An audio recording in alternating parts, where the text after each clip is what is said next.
So you might be wondering why strength is important for outdoor activities when they are largely endurance based. If we're out mountain biking, hiking or running in the mountains, generally we're out for quite long periods of time and it's lots of little reps, isn't it, all day long.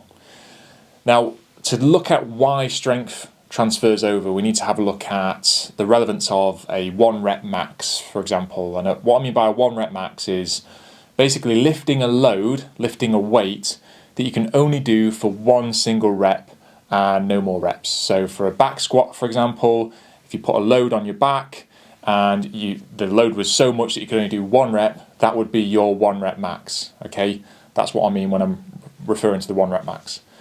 So if we took 2 individuals, let's take a box step up, for example, because it directly transfers over into stepping up into the mountains. It's a bit easier to understand. If we had 2 people who had different abilities in terms of strength, the first person held on to 20 kilos and they could only do a single rep on each leg with that 20 kilos. That would be their 1 rep max for that box step up. Whereas the other person could hold on to 80 kilos and do a single step up on each leg. That's their 1 rep max. So you've got one person who can lift 20 kilos for 1 step up on each leg. You've got the other person who can do 80 kilos for 1 step up on each leg. Now, the person who can do 80 kilos for 1 step up on each leg can probably do a ton of reps at 20 kilos because he's built that overall strength and he's much stronger. So he might be able to do 15 reps on each leg with 20 kilos, whereas the person who's not as strong can only do a single rep on each leg.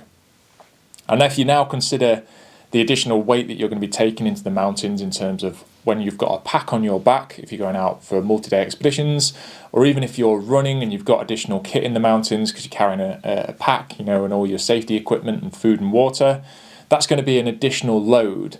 So every single rep that you're doing with your leg, the stronger you are, the more reps you're going to be able to do without fatigue to an extent, okay?